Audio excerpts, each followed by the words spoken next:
क्या हमारा देश आज भी औपनिवेशिक मानसिकता से जूझ रहा है? क्या मैकॉले की 1835 की शिक्षा नीति आज भी हमारे विचारों, हमारी भाषा और हमारी पहचान को नियंत्रित कर रही है? और प्रधानमंत्री ने हाल ही में अपने रामनाथ गोयन का व्याख्यान में इसे मानसिक गुलामी क्यों कहा? आज के इस खास बात में हम इन सभी सवालों की गहराई में जाएंगे।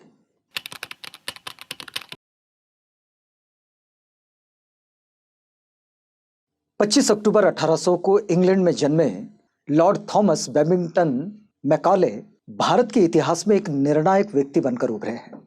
1834 में भारत आते ही वे कानून, न्याय और शिक्षा व्यवस्था में बड़े बदलावों के केंद्र में थे।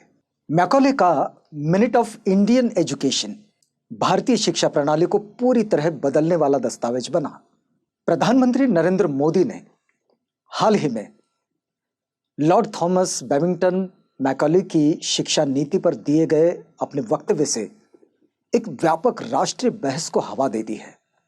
प्रधानमंत्री ने मैकॉले की 1835 की मिनट ऑन इंडियन एजुकेशन को भारत की पारंपरिक ज्ञान व्यवस्था पर सबसे बड़ा आघात कहा है।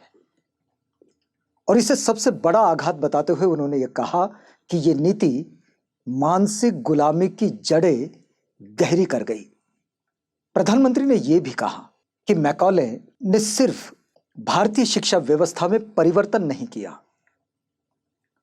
बल्कि उसे जड़ से उखाड़ने का काम किया है। हजारों वर्षों तक भारत में शिक्षा जाति आधारित व्यवस्था में बटी रही। बहुजन, अस्पृश्य, शोषित, हाशिए के लोग और स्त्रियां, इन सब के लिए शिक्षा लगभग निषिद्ध थी। इसी वातावरण में मैकॉले की शिक्षा नीति आई है। अब यह खास ध्यान देने वाली बात है कि इस वातावरण में जब ये मैकॉले की शिक्षा नीति आई तो इससे क्या परिवर्तन हुए। लेकिन हम थोड़ा सा इस बात को भी समझ लें कि गुरुकुल प्रणाली जो हमारे यहां थी उसका पाठ्यक्रम सीमित था।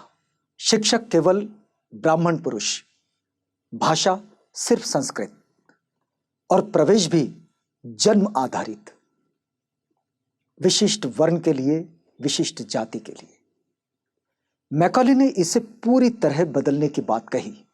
मैकॉले ने जो शिक्षा नीति ले आई उसमें अंग्रेजी माध्यम, आधुनिक विषय और सभी जातियों के लिए खुला प्रवेश।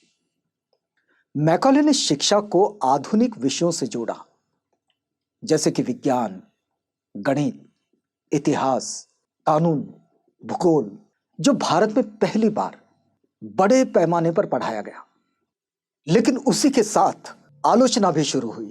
क्या यह देश को अंग्रेजीकृत करने की साजिश थी? क्या यह भारतीय भाषाओं और परंपराओं को कमजोर करने की रणनीति थी?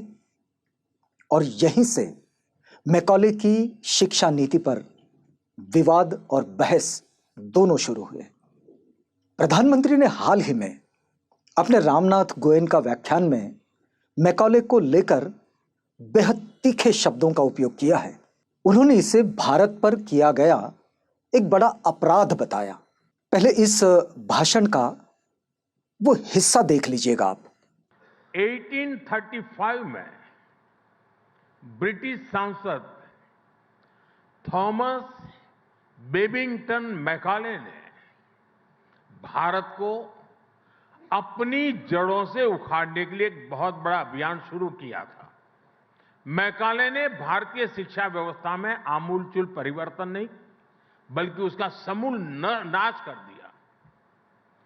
खुद गांधी जी ने भी कहा था कि भारत की प्राचीन शिक्षा व्यवस्था एक सुंदर वृक्ष थी जिसे जड़ से हटाकर नष्ट कर दिया। प्रधानमंत्री के अनुसार मैकॉले की इस नीति ने भारतीय शिक्षा प्रणाली को जड़ से नष्ट किया, लोगों में हीन भावना भरी और भारत को पश्चिमी मॉड्यूल के अनुसार ढालने की कोशिश की गई। प्रधानमंत्री ने इसे सिर्फ शिक्षा का मुद्दा नहीं बताया।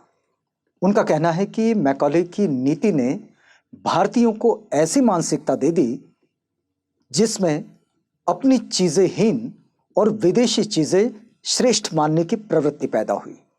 प्रधानमंत्री इसे माइंडसेट ऑफ स्लेवरी कहते हैं। यानी उनका कहना है कि मैकॉले की शिक्षा पद्धति ने भारतीयों में मेंटल स्लेवरी की भावना पैदा की और इसे मिटाने के लिए उन्होंने 2035 की समय सीमा तय करने की बात की है। 2035 में मैकॉले की शिक्षा नीति के 200 वर्ष पूरे होंगे। प्रधानमंत्री चाहते हैं कि इस अवधि तक देश मानसिक दासता से मुक्त हो जाए।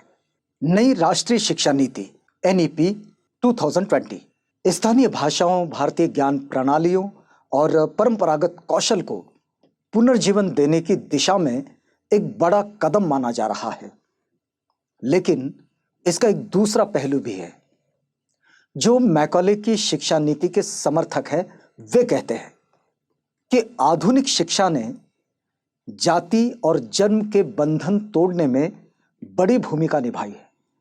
क्रांतिबा Jyotirao Phule, Chhatrapati Rajarshi Shahu Maharaj, Baba Saheb doctor BR Ambedkar, Periyar EV Ramasamy Naicker, ये ऐसे कई महापुरुष हैं। इन महापुरुषों ने अंग्रेजी शिक्षा के माध्यम से ज्ञान प्राप्त किया, आगे बढ़े और समाज में क्रांति लाए, बदलाव लेकर आए।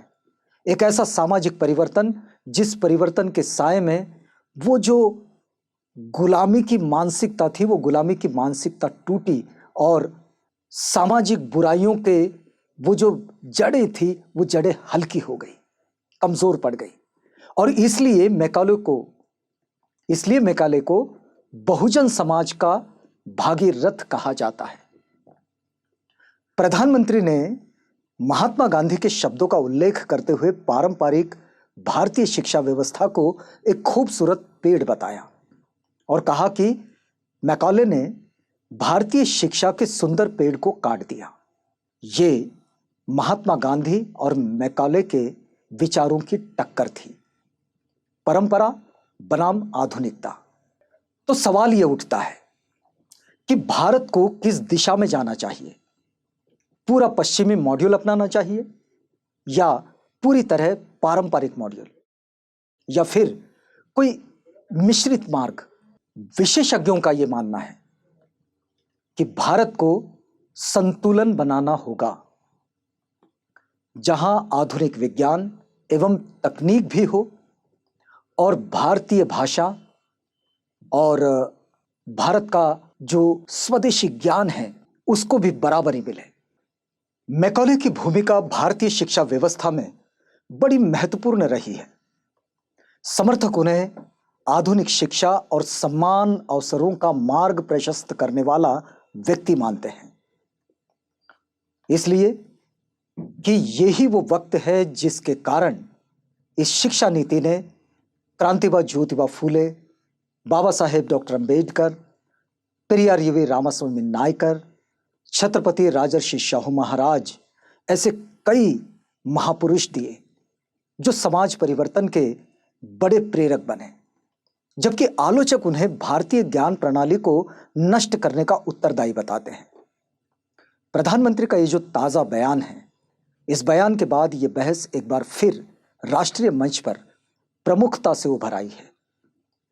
मैकॉले को लेकर बहस खत्म होने वाली नहीं है, लेकिन इस बहस का उद्देश्य जो है वो यही होना चाहिए कि हम अपनी शिक्षा नीति को कैसे अपनाएं, जो फूले शाह अंबेडकर की शिक्षा नीति पर आधारित हो। क्योंकि यह बहस शिक्षा की नहीं है, यह बहस भारत की बौद्धिक स्वतंत्रता की है। क्या मैकॉले ने भारत का उत्थान किया या पतन? यह प्रश्न हो सकता है, लेकिन यदि हम इसे खुली आंखों से देखें, खुले मन से देखें, तो इसमें भारत का उत्थान ही हुआ है, क्योंकि इसमें बाबा साहेब डॉक्टर अंबेडकर मिले, हमें भारत का नया संविधान मिला। हमें क्या परंपराओं के साथ आगे बढ़ना चाहिए या फिर पश्चिमी मॉडल के सहारे? देश का जो भविष्य है इसी द्वंद्व के बीच तय होगा। एक बात तो आप तय मानिए कि 21वीं सदी में भारत को सिर्फ अतीत का सहारा नहीं लेना है, बल्कि अपनी स्वतंत्र बौद्धिक पहचान बनानी होगी।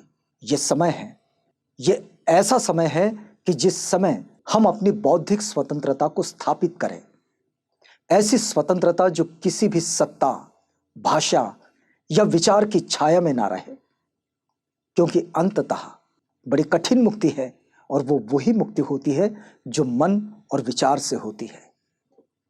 और ये मन और विचार से ही ये मुक्ति होनी है जो औपनिवेशिकता से होनी है। तो फिर यहां रुकते हैं, आज की बात में बस इतना ही। फिर मिलेंगे एक और विश्लेषण के साथ। आप बने रहिएगा आवाज इंडिया के साथ।